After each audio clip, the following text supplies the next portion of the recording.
Ayan na yung mga kambing, paparating na. Ito mga big mamo, lalaki. Black, ang laki rin oh. Oh, may dappled pa sila. Sinahin na dappled, pure white, tapos pure black.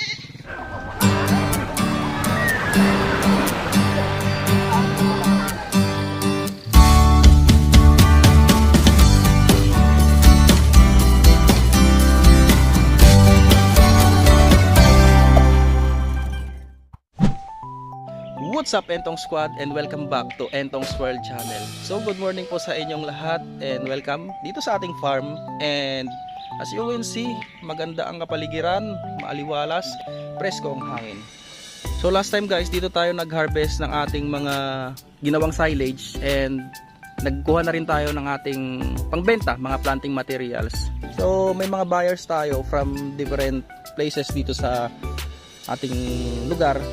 Meron from Kamiling Tarlac, meron from Samput, and meron din naman sa Bohol. Yun nga lang, yung taga Bohol, hindi tayo makapag-ship or makapagpadala ng ating mga cuttings dahil nga hindi pa natin nakakausap yung LBC kung magkano yung singil nila kapag magpapadala tayo ng cuttings dun sa ating buyers. So guys, ito yung update sa ating napagkuhanan ng Napier grass last time. Nagsisitubuan na sila. Ayan.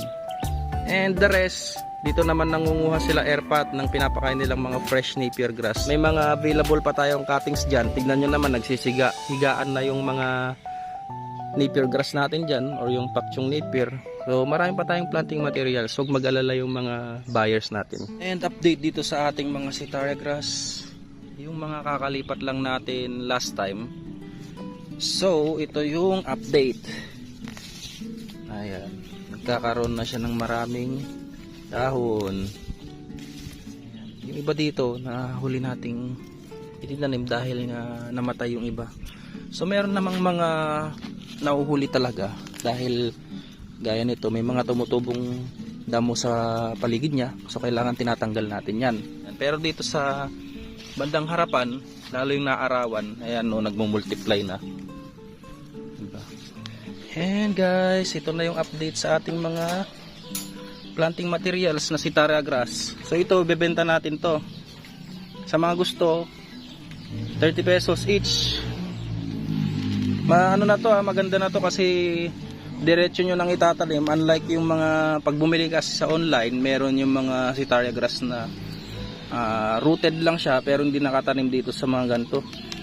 So ang disadvantage nun, pag natuyo yun, minsan may tendency na hindi siya mabubuhay. So kailangan talaga maganda ipunla nyo muna siya dito sa mga seedling bag, tapos hintayin yung mabuhay. Like ito, buhay na tong mga to, sure na siyang mabubuhay pag tinanim nyo, lalo umuulan. Hello, good morning. Hello guys, ang lalaki na nila oh. Yan na sila, 2, 4, 6, 8, 10, 12. So sad to say, yung pinakamaliit sa kanila is namatay siguro, kaya wala na rito dahil last time 13 sila, ngayon 12 na lang. Tignan nyo naman ang sisigla nila. Ang pinakamalaki sa kanila siguro itong ito, pinakamalaki. Ayan, barako siguro ito. And the rest, yung mas maliliit ang size is female. So ganyan lang pinapakain every morning. Naglalagay ng mga chop na kangkong with commercial pellets, or sometimes nagbibigay din ng azola, or pwede rin yung mga na chop na banana trunks. So depende sa inyo kung ano yung gusto ninyong alternative na feeds. Pwede naman kayong mag-isip ng ibang papakain ninyo. So ito, madali lang siya alagaan, hindi masyadong magastos sa commercial pellets. Hello. Oh, ba't tumigil kang mag-swimming? Yan guys, yung mga manok natin, crossbreed ng Rhode Island Reds. Meron tayo ditong Buff Orpington, Rhode Island Reds. Ayan. So kakatapos lang nilang kumain. and tinola line. And the goats, good morning. Guys, marami tayong mga sago nagkalat. Ayan, meron tayong mga black pearl. Yung ating dappled na buckling, color red and black, andun sila sa gilid.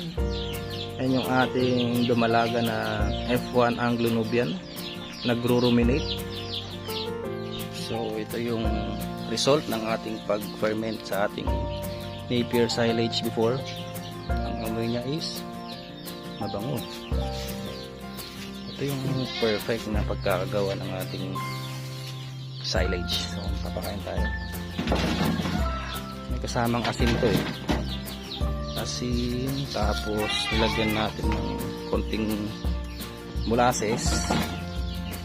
And yung isa kasi last time naglagay tayo ng extract ng mais. So ito, ewan ko lang kung nalagyan ko to, pero I think meron siya. At then dapat nga ito 21 days old eh, pero okay na yung 2 weeks, 14 days. Nakain naman nila. Hindi pa tayo naglagay dito ng darak ng mais ha. Kapag naglagay pa tayo dyan, uubusin nila yan. Ito yung ating mga local breeds. Ayan, kung gusto nila yung ginawa nating fermented na Napier. Yan ang kagandahan ng may mga tanim kayo, no? Pwede nyo siyang i-silage. Tapos pag yung maulan, pwede nyo silang pakainin yan.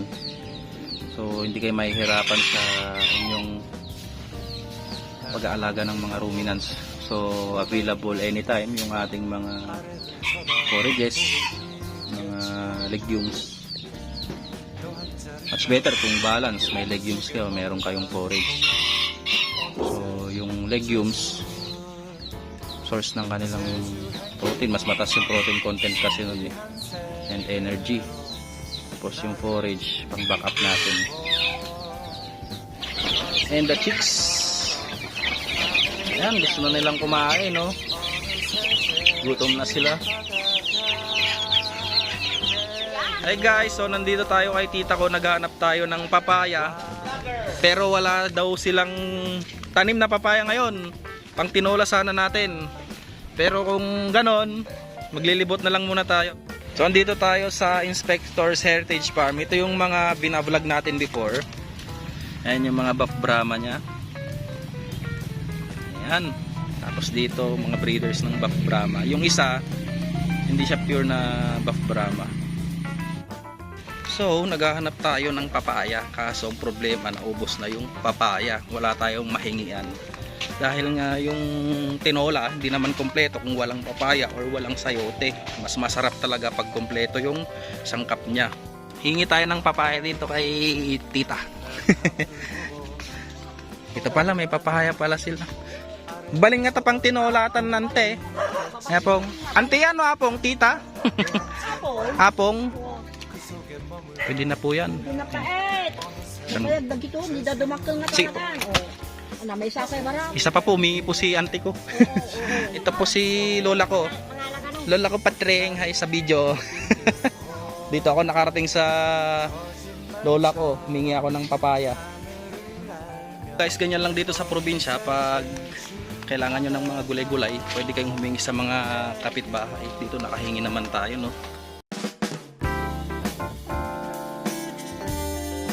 Bago tayo malis, silipin natin itong mga kambing natin.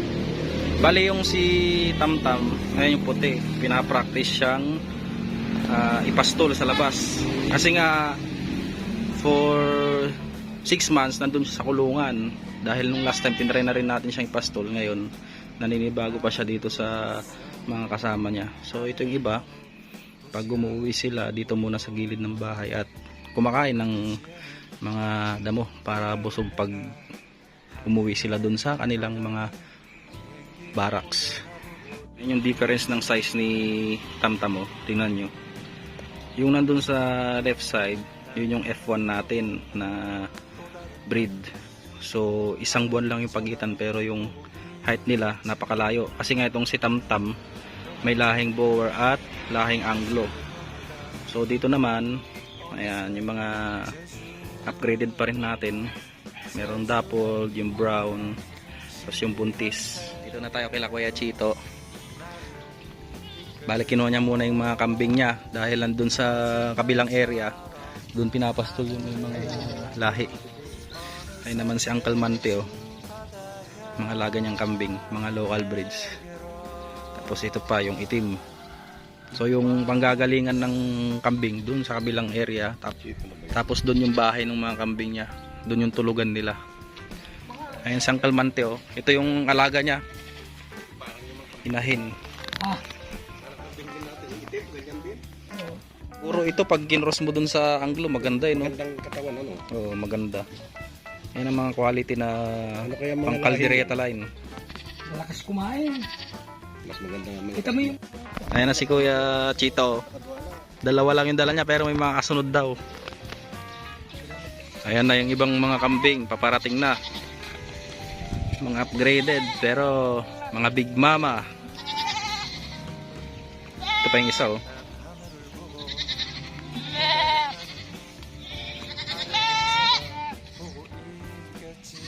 Ayan na yung mga kambing, paparating na. Ito mga big mama, oh. Lalaki. Black, ang laki rin, oh. Oh, may dappled pa sila. Inahin na dappled, pure white, tapos pure black. Ayan. Maganda. May pilay.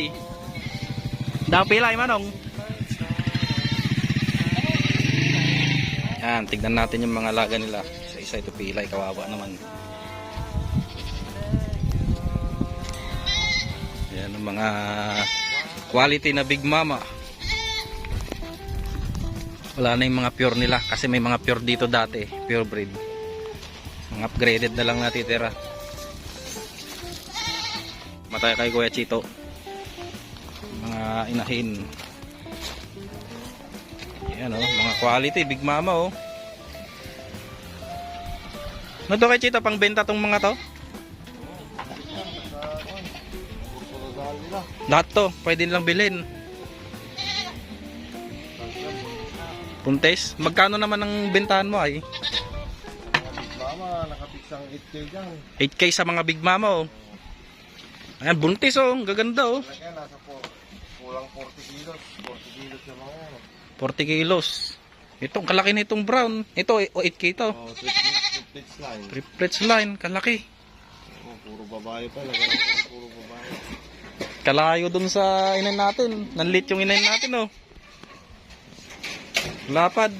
Kahit yung black, 8K din yun. Ano to, mga upgraded na to? Oh, pwede. Upgraded. Yung naka-stud up, ano, pure o upgraded? Malaki rin yung bulog dyan. Yung kumasta dyan. Ano din, Anglo na malaki. Ang glow na malaki daw, oh. Ay, mga tropa, bilhin nyo na tong mga to, oh. Pag sa bulog naman, magkano naman? Ayan, bulog yan. Kahit ano lang yan. 4-5 lang yan. Pwede. 4-5. Malaki, oh. Estimate kilo nito, kuya? Ayan, nasa 23 kilos. 23 kilos. Ayan, oh, bilhin nyo na, oh. Ang lalaki. Ayan, mga 8K. Yung dappled ay, mas mahal siguro yung dappled. Yung pag yan, pare-pareho lang yun. 8K din. Maganda yung dappled, oh. Buntis na yan. Buntis pa. Saan pa kayo? Magkapatid dyan yung itim. Saka yan, magkakapatid. Ah, ito. Itong puti ay. Bali, kalahin niya rin yan. Kalalaki, oh. Ay, mga inahin ko dun, medyo maliit. Ito, malalaki talaga. Sakto yan sa bulog mo. Itong dappled na to, sure ako, Anglo yung pinanggalingan yan. Kasi dappled, oh. Tapos yan. Kalalaki. Saka maganda silang maganak, triplets. Triplets line daw itong mga to. Tapos, puro babae pa. Lalo yung brown. Saan si brown? Ito raw.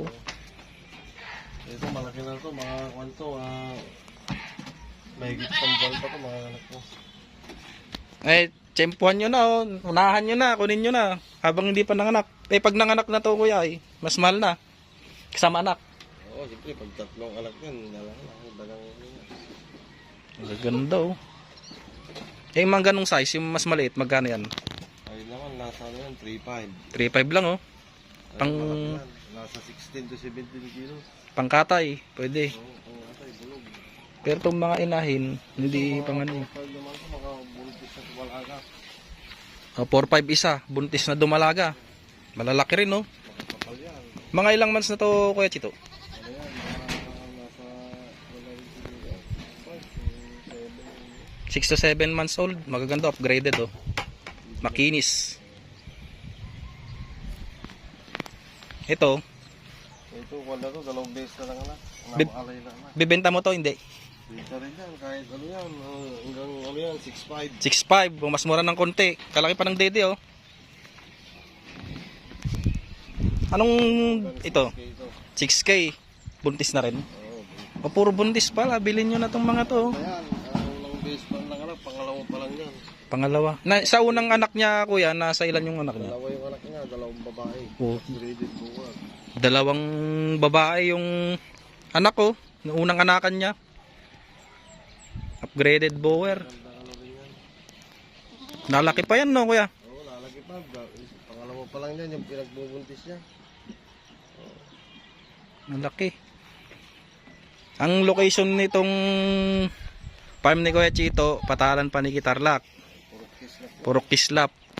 Sa Facebook, pwede bang sabihin yung Facebook? Lagay ko na lang sa screen, no? Oo. Ang tong mga to, kuya, may feed, so pure ano talaga? Pure ano lang yun, hindi ako nagpisit. Pure kwan talaga yan. Pure pastol, no? Mas malakas yung resistensya nila. Nakikita mo pag pastol, yung iba yung kintab ng balahibo. Oo. Lalo yun, no, inahin na yun. Nakita ko nga yung black. Ayun, no? Ang ganda, oh. Ito, 8K. 8K. Yung bulog, magkana? 8K hanggang ano yan, 4-5 picks lang yung doon. 4.5 yung bulog. Ito, 6,000? Oo, 6,000. 6,000. Tapos tong dalawa, Ito, 4-5 isa. 4.5 isa. Buntis na, parehas na buntis. Itong bulog, Ano yan, 3-5. 3.5. Eh, mura tong mga to. Kung gusto yung pangkatay, pwede tong bulog. Mga inahin, kung ako sa inyo inahin, bilhin nyo na. 8,000 lang, oh. Lalaki ng tiyan. Pure kuya, hindi ka na magano, hindi ka na nag-alaga. Ano, hindi na. Oo, Focus na sa mga upgraded, no? hindi nalala yung mga pure breed ko. Oo. Dati nung pumunta tayo rito, si Kuya Chito kasi wala siya dito nun. Bali may mga pure siya nun. Maganda na yan dahil mas matibay sa ano, sa pastulan. Kahit pa nakababad sila sa araw, Mhm. hindi basta ano, hinihingal. Oo. Talagang sanay na sila na Simple lang yung ano, tubig lang talaga, oh. Nagmulasis ko yan, nagbibigay ka pa. wala, hindi na. Hindi na natin. Bagay, mas matitibay naman to, no? Breeding lang naman. Upgraded. Ito guys, no, bilhin nyo na, oh. Kung akong may budget, itong bibiling ko. Ayan, itim tsaka yung brown, maganda. 8,000, lahat na maganda eh. Triplets lang yan. Triplets line. 3 babae dati, yung anak na yung pula. Tapos yung isa, 2 babae, 1 lalaki. Ay, maganda pala. Nandun pala yung mga anak. Yung dito sa ano kuya, sa'yo rin yung sa kabila, hindi. Ay, kay Mang Jar yan. Mangjar. Pero mas malalaki ito. Oo. Malilit yung nandun sa kabila eh. Mga native sigurong pure yung mga yun. Ano, dito lang sa Puro Kislap, Patalan Paniki Tarlac. Sa Facebook niya si Kuya Armando Del Mundo. Lagyan natin sa screen. So guys, yun lang ating video for today and sana ay nagustuhan ninyo. So kita-kita ulit tayo next time dito sa ating YouTube vlogs. And shoutout sa ating mga subscribers and sa mga bago dyan, please don't forget to like, share, and mag-comment na rin po kayo kung meron kayong suggestions. And hit nyo na rin yung notification bell para updated kayo sa ating mga next YouTube upload vlogs. So, see you next time guys. God bless. Ingat po kayo lagi and bye-bye.